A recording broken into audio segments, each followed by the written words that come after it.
Bueno, buenas tardes, ¿cómo están? Ahí veo ya a alguien conectado. Como siempre, yo voy a estar recibiendo las personas que se conecten por acá. Aquí ya estoy emitiendo más personas. Están muteados porque la grabación queda un poquito mejor así. Si quieren decir algo, ahí está el chat.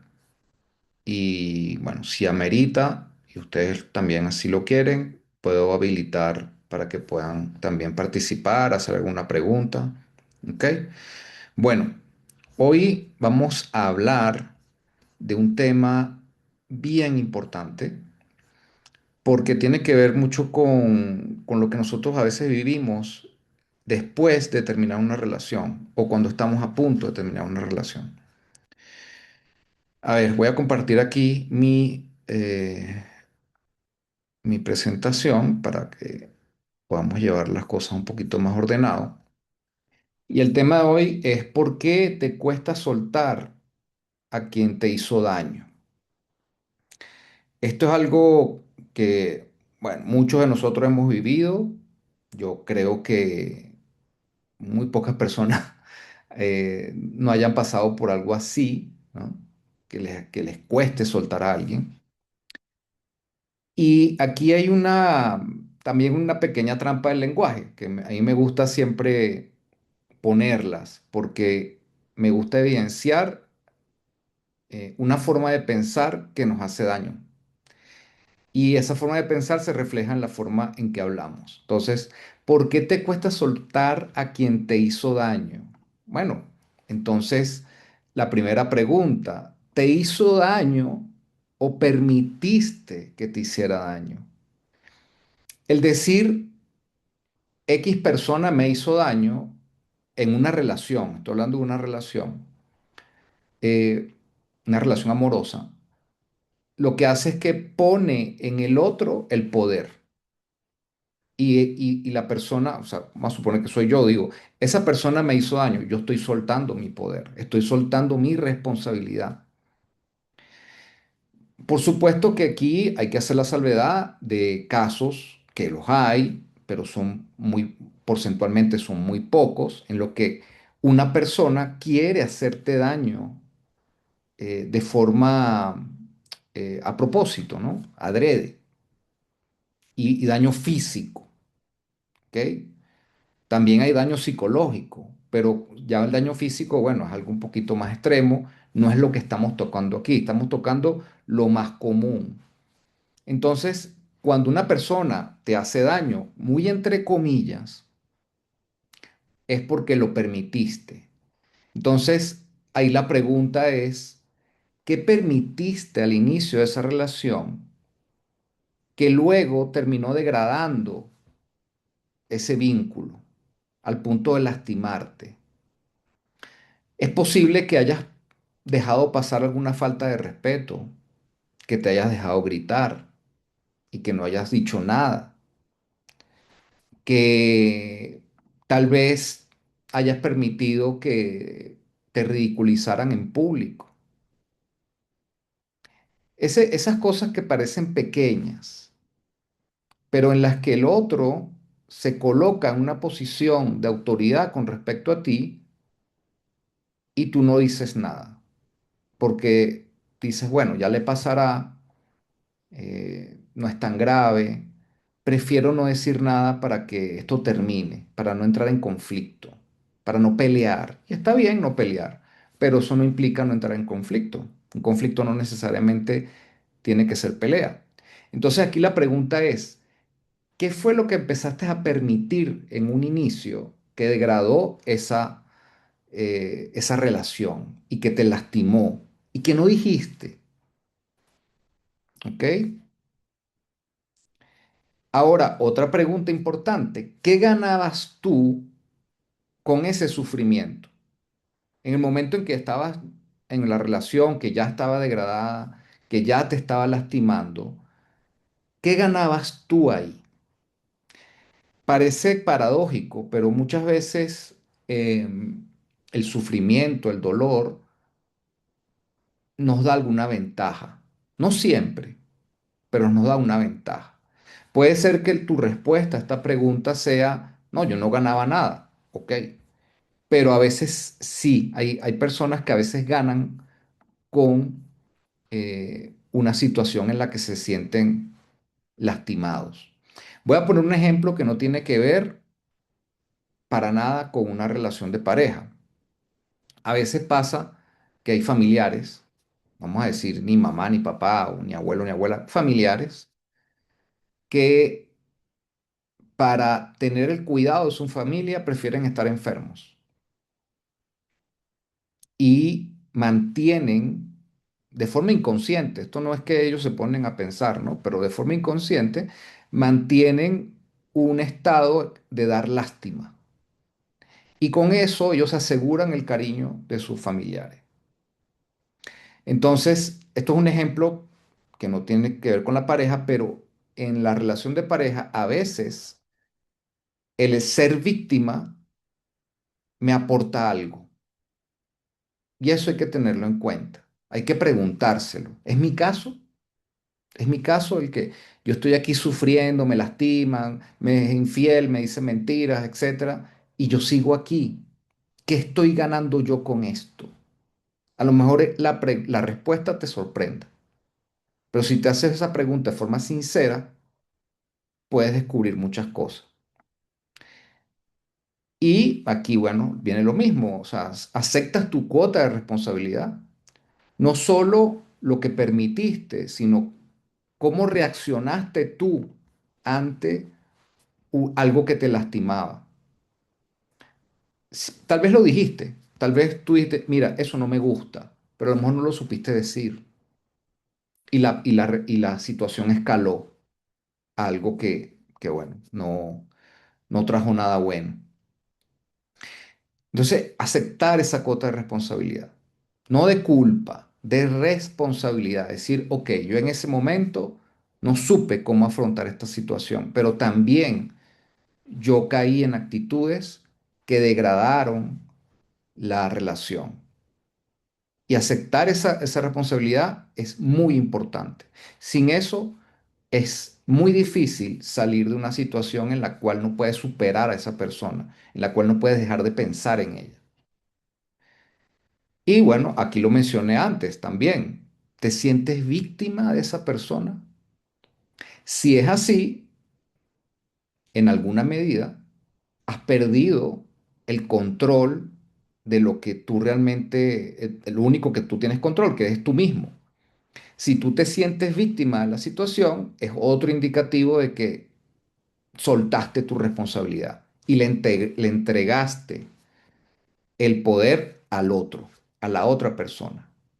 Entonces empiezas a vivir en función de lo que la otra persona hace o no hace, de lo que dice o no dice, de lo que piensa o no piensa. Incluso si la relación ya terminó. He visto casos donde las personas, pero ¿será que esa persona todavía piensa en mí? ¿Será que esa persona va a cambiar? Y ya no están en la relación. ¿Cómo lo estará viviendo esa persona? ¿Cómo hace esa persona para no pensar, para no llamarme, por ejemplo? Entonces empiezas a vivir en función del otro, pero ahí estás tú siendo víctima.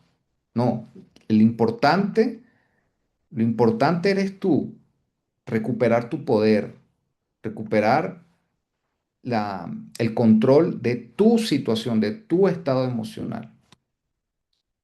Bien, dicho eso, esto de que no puedo soltar a la persona que me hizo daño, bueno, hay que matizarlo. Me hizo daño porque yo lo permití, ¿ok?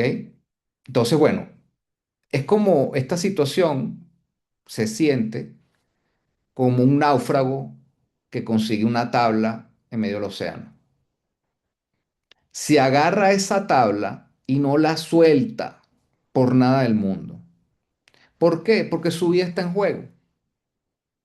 Y es como si te vas a caer y te agarras de un clavo caliente. Es lo mismo. Es una acción desesperada ante un peligro de muerte. Y cuando uno está en esta situación de no poder soltar a alguien, extrañamente se siente así. Se siente como que si esa persona ya no está, yo sigo aferrado a la idea de esa relación.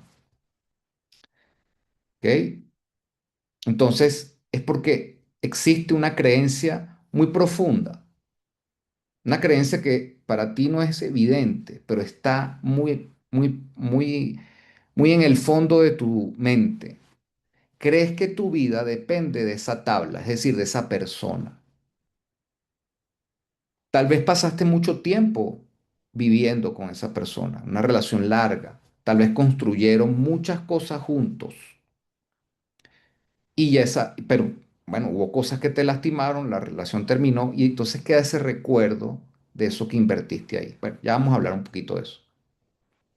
Ahí pueden poner en el chat, por supuesto, cualquier pregunta, comentario que quieran, porque es importante también tener eso por ahí, ¿ok?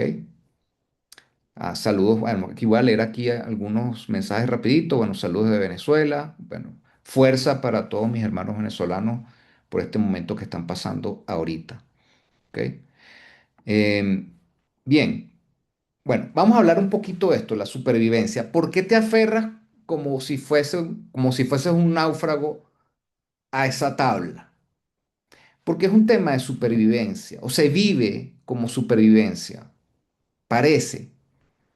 Hay que recordar algo. Nosotros los seres humanos somos una especie de este planeta, una especie animal, como decir los chimpancés, los lobos, las gacelas, los elefantes, las orcas. ¿Ok? Somos una especie de mamífero muy particular, pero no dejamos de ser una especie de este planeta. Los primeros humanos vivían en pequeñas tribus, pequeños clanes, y ellos eh, sabían que la fuerza o sea, la posibilidad de poder sobrevivir era estar en grupo.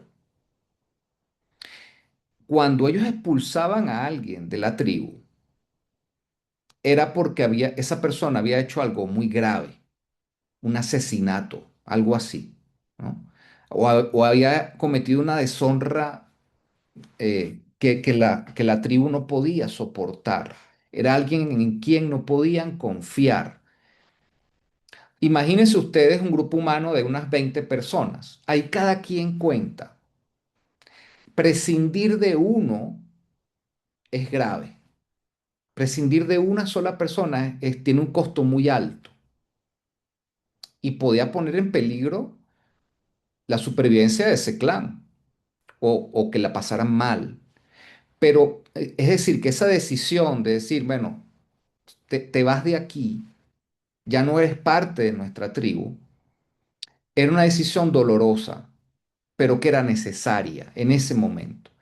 Y para la persona que recibía ese castigo, era prácticamente una sentencia de muerte. Porque vivir solo, sobrevivir solo, era muy difícil. No imposible, pero era muy difícil, muy difícil.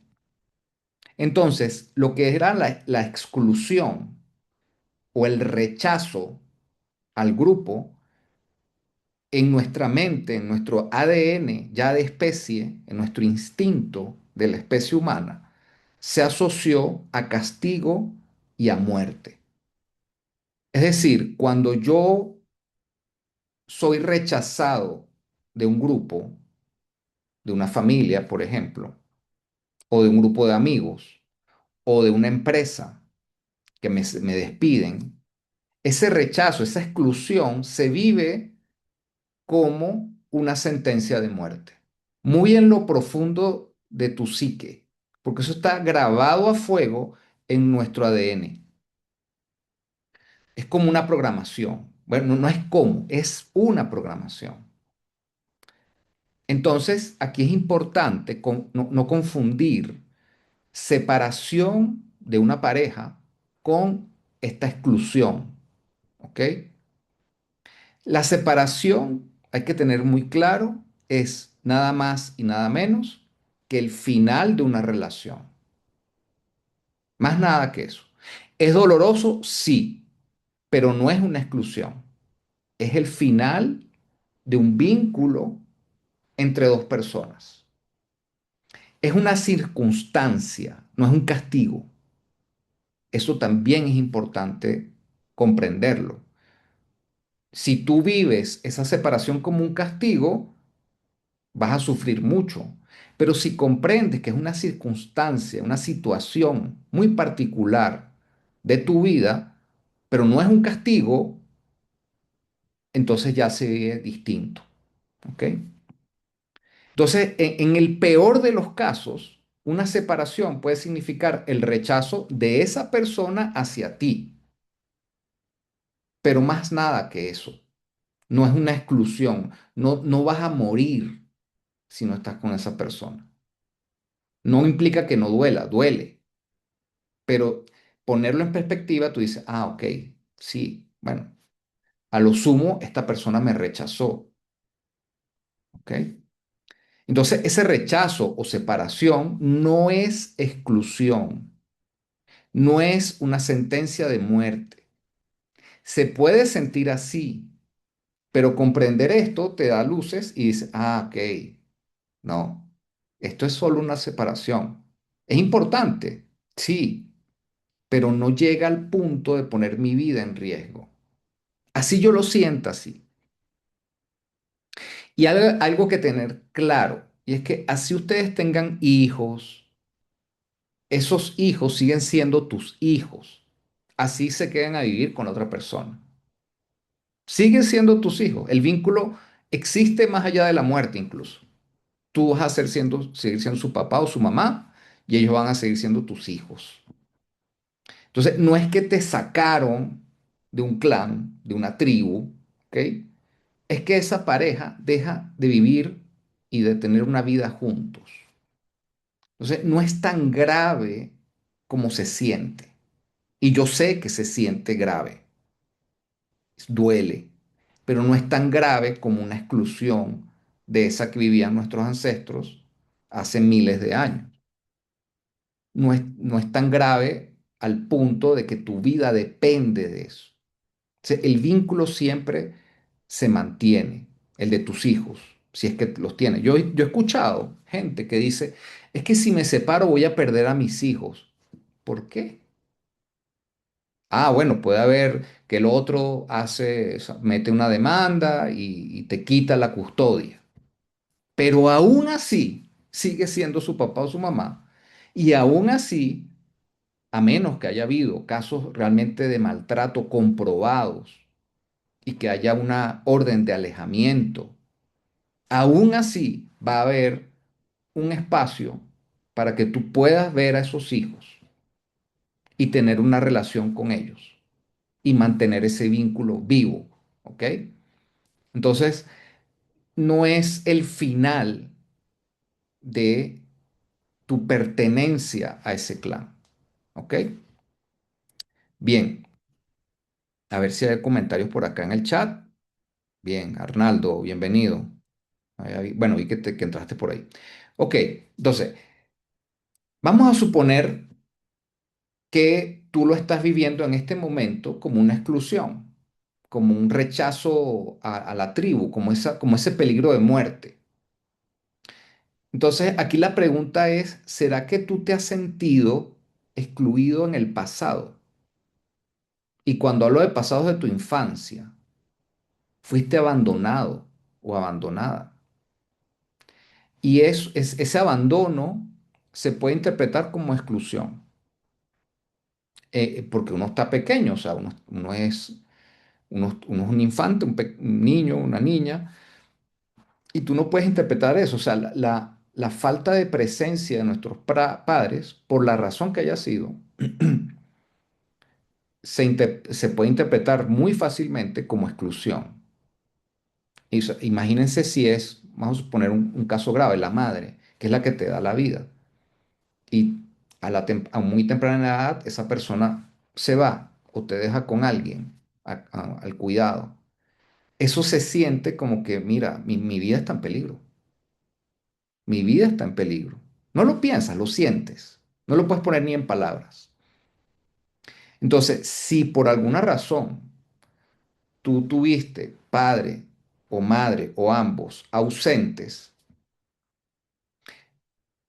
eso deja una herida muy profunda en tu mente y lo más probable es que tú te relaciones desde esa herida con tus parejas, ¿ok? Y la interpretación, para ponerla de forma gráfica, aquí es como que si me abandonan es porque no me quieren en esta familia, en este grupo del cual yo vengo. En el caso del niño, dice, si mi mamá me abandona o si mi papá me abandona es porque él no me quiere y no me quiere en su grupo, yo no pertenezco. El sentido de pertenencia se ve muy afectado. Y luego, con el tiempo, empiezas a buscar de forma desesperada a alguien que te acepte. Empiezas a construir relaciones desde esa carencia y buscando a esa familia que te acepte, que te haga parte, que tú te sientas parte de ese grupo. Pero buscar una pareja desde ese lugar está destinado al fracaso, porque estás haciéndolo desde un vacío, no desde el dar, desde el amor. El amor es dar. Aquí lo estás haciendo desde la carencia, desde el miedo, ¿ok? Recuerden que lo opuesto al amor no es el odio, es el miedo, ¿ok?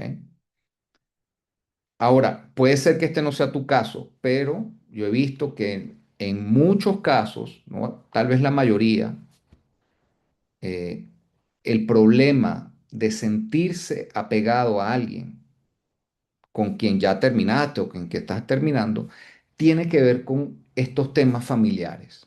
¿Cómo fue tu infancia? ¿Cómo la percibiste? A lo mejor viviste y creciste con tus dos padres, pero a lo mejor eras, no sé, uno de 20 hermanos y tú te sentías que no te veían. Y tu mamá trabajaba mucho, tu papá también, y nunca estuvieron, aunque estaban físicamente, no estaban emocionalmente. Eso también se vive como un abandono. Entonces, pasa que si tú consigues una pareja que te aceptó, y esto lo pongo muy entre comillas, porque realmente no es que te acepta, es que si tú consigues una pareja debería ser porque te atrae y tú quieres estar con ella y esa persona contigo, ¿no? Pero bueno, aquí desde esta perspectiva, tú sientes que te aceptó y esa persona se separa de ti, eso también se siente como un abandono.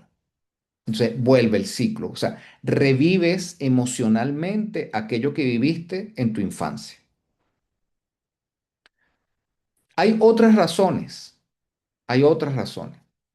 Esta que acabo de traer, esta del abandono en la infancia, es como una de las más comunes y que está presente en muchos casos que he visto. Vamos, yo no sé, como un 80-70% son eso. Pero hay otras razones también. Está también el que una persona empieza a construir un futuro, un proyecto de vida idealizado que gira en torno a esa otra persona. Entonces aquí en el gráfico pongo, esta muchacha, ella se está imaginando una familia con perro, piscina, carro, todo, y este muchacho acá. Y el muchacho lo que está pensando en viaje, en ganar dinero, en fiesta. O sea, los dos ideales de vida, los dos proyectos de vida no tienen nada que ver. Ahora, el problema está es cuando uno de los dos dice, ok, en este ideal de vida, esta persona que tengo enfrente mío es la pieza central. Y ahí está el problema. Porque cuando esa pieza central ya no está, entonces se me cae todo esa proyección, ese ideal, todo eso que yo me había, esos sueños se caen. Es como que se te cae un edificio.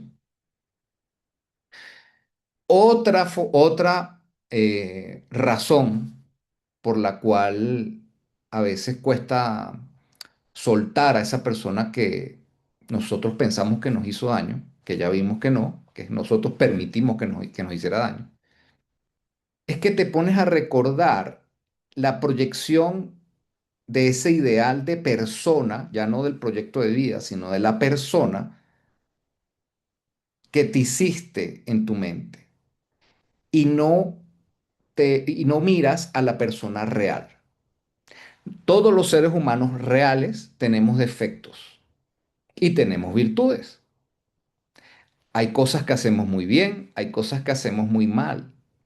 Pero cuando nosotros nos enamoramos, vemos solo la parte positiva. Y no solo que vemos la parte positiva, es que construimos algo mucho mejor de lo que es esa persona.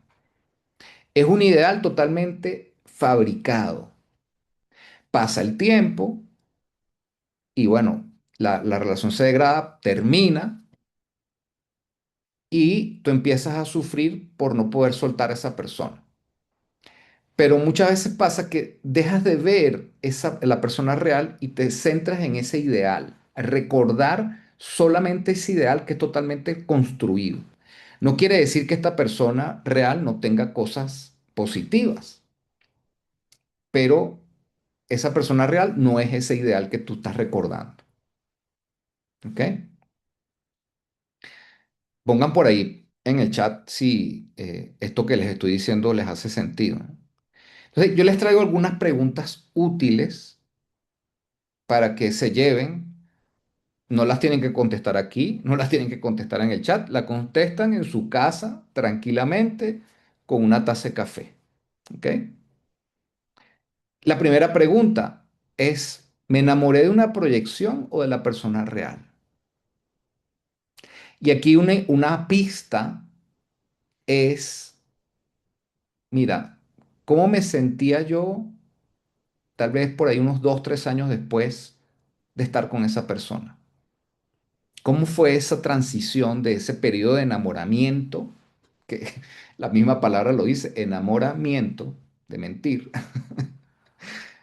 ¿Cómo me sentí yo a partir de los 2 años con esa persona? A los 2 años, tres máximo, ya empieza a salir o empieza a difuminarse esa proyección. Entonces, esa es la prueba, digamos, de fuego. Si yo me enamoro de esa persona que estoy viendo ahora después de 3 años, y yo digo, bueno, a pesar de ver todos estos defectos, quiero seguir con ella. Eso es que te enamoraste de la persona real. Pero si seguías como apegado a esa proyección, o la relación no duró tanto, o a partir de los 3 años se empezó a degradar mucho, tú dices, ah, sí, estaba enamorado de la proyección. No estaba enamorado de la persona real. Yo no estuve dispuesto a aceptar también la sombra del otro. Porque en el amor está eso también. Aceptar la sombra del otro. Acompañarlo sin querer cambiarlo, ¿no? También preguntarte qué cambió en mí y qué cambió en la otra persona en el tiempo. Después de esas primeras etapas bien chéveres de enamoramiento, ¿qué cambió? Cambió tal vez la forma en que yo veo la vida. Cambiaron mis prioridades tal vez. Tal vez tuvieron hijos y eso cambia. Y si nosotros, al tener hijos, no estamos claros de que las cosas van a cambiar y nos mantenemos apegados a esa relación sin hijos, puede pasar también una ruptura. Tal vez, bueno, cambió mi salud, cambiaron las circunstancias de mi vida. Me tuve que ir de mi país, me tuve que mudar a otra ciudad, cambié de trabajo, tal vez la otra persona también. Entonces, todo eso pudo haber tenido un papel importante en la separación. ¿Eh? Entonces, preguntarse qué cambió en mí y qué cambió en el otro. Bueno, la pregunta que hice hace poco, hace 2 slides, ¿mi proyecto de vida depende o dependía de esa persona?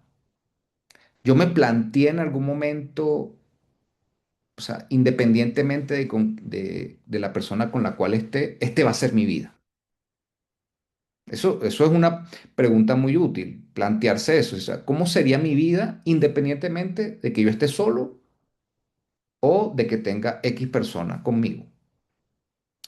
Es decir, yo invito a otra persona a mi proyecto de vida y lo podemos construir juntos, por supuesto, pero yo lo estoy invitando, o yo construyo mi proyecto de vida sobre esa persona como pilar fundamental. Entonces, pregunta para la casa, ¿no? Otra pregunta, que retomando también todo lo que he venido diciendo, yo me sentí abandonado o abandonada en mi infancia. A veces no es fácil verlo. A veces ese abandono se esconde detrás de un sentimiento de rabia, ¿ok? A veces se esconde más sutil, a veces se esconde en un sentimiento de que, yo siempre peleo con mi mamá. Nunca estamos de acuerdo y ya, ¿no? Pero en el fondo a lo mejor está eso. A lo mejor eso es otra cosa. Pero ese sentimiento de abandono hay que verlo, hay que mirarlo, hay que analizarlo, hay que ver si realmente es así, si tú te sentiste así. Puede ser que no sea el caso, pero si te cuesta soltar a alguien, hay indicios de que hay una alta probabilidad de que esto haya sido así. ¿Ok? Otra pregunta muy útil. Esta es un poquito cliché, pero yo creo que es totalmente cierta. Yo me enamoré de la persona real después del enamoramiento o me enamoré de lo que me hacía sentir. Y aquí esto puede ser incluso muy tóxico. Hay personas que se vuelven adictas a la adrenalina, se vuelven adictas al conflicto, a esa montaña rusa emocional. Entonces no se enamora, no están realmente enamorados de la persona, sino de eso que esa persona les hace sentir. Y aquí enamorado tiene un matiz casi que de adicción, ¿no?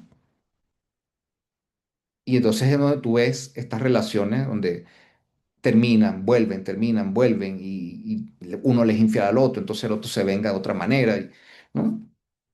Pero es todo este drama que te genera una cantidad de químicos en la cabeza, en el cerebro y en todo tu sistema nervioso, de los cuales a ti te cuesta separarte.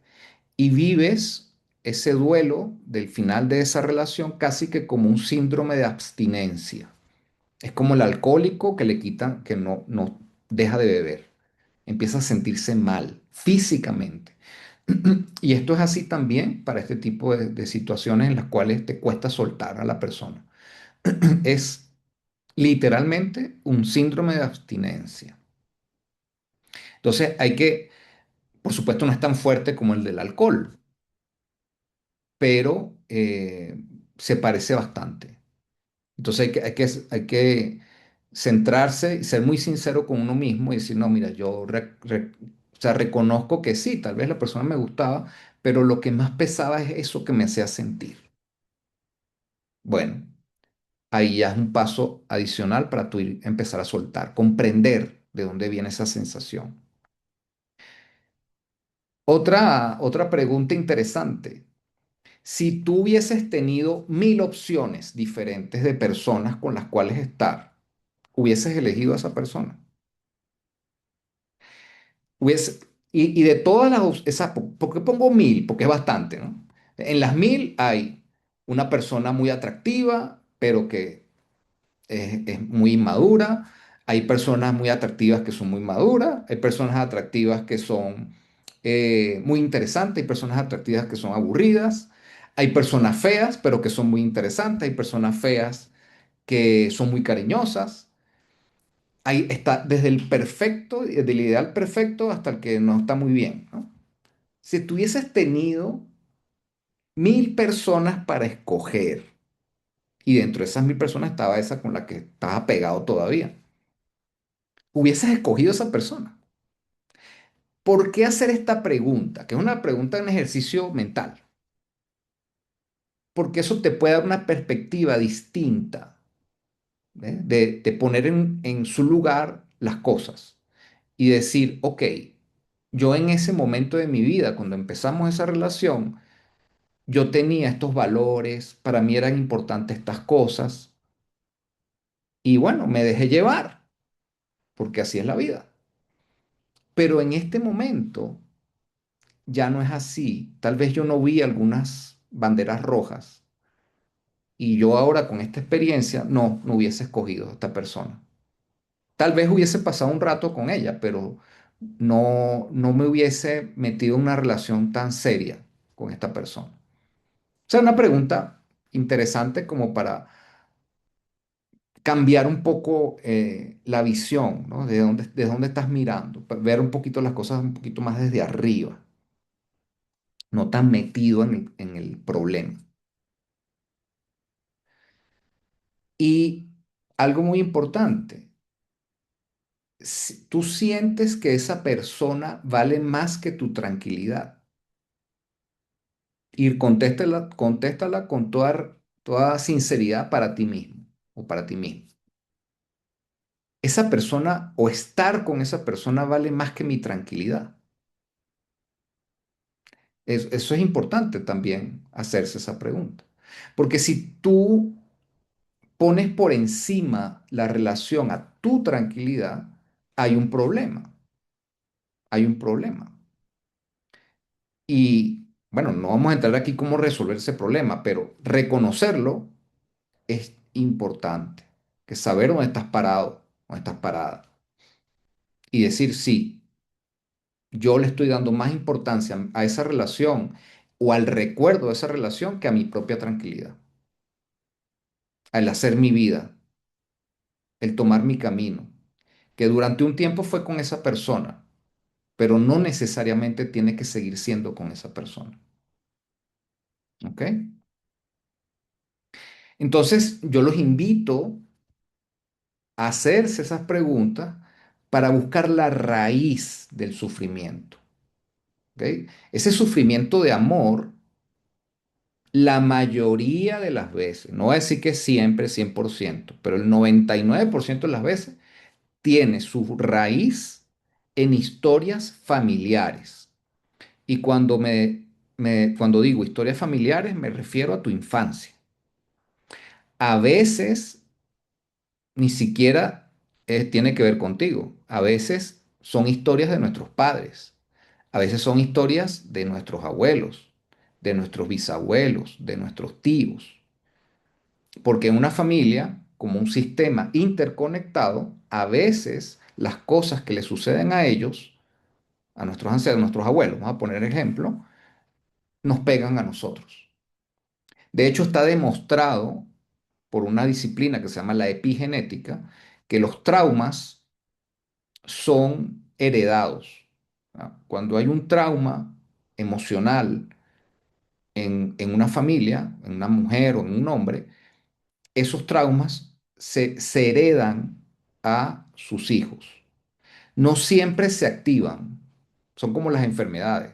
No todas las enfermedades de origen genético van a suceder o se activan. Eso depende del entorno.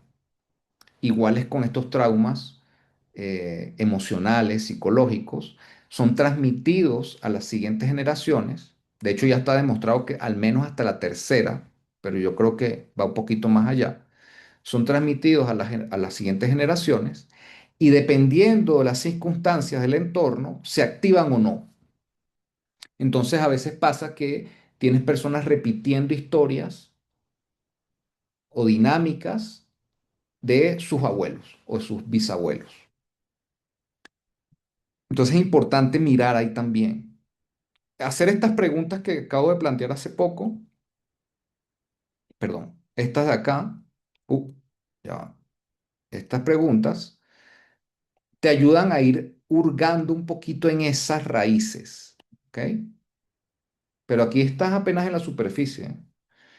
Si tú quieres realmente ir más al fondo, bueno, eso se puede hacer, yo te puedo ayudar y ahí es donde viene la invitación que les hago, que vengo abriendo un número limitado de sesiones gratuitas para empezar a mirar, darte un diagnóstico preliminar de qué es lo que está debajo de eso que te está sucediendo hoy. O sea, tratar de identificar ese patrón o esa historia familiar, esa postura emocional tuya ante una relación o las relaciones que has tenido, las creencias que están muy en el fondo. Por lo menos decirte, mira, yo creo que esto va por aquí. Ya por ahí, yo creo que algunos de los que están acá en el chat han tenido la oportunidad de escuchar su caso.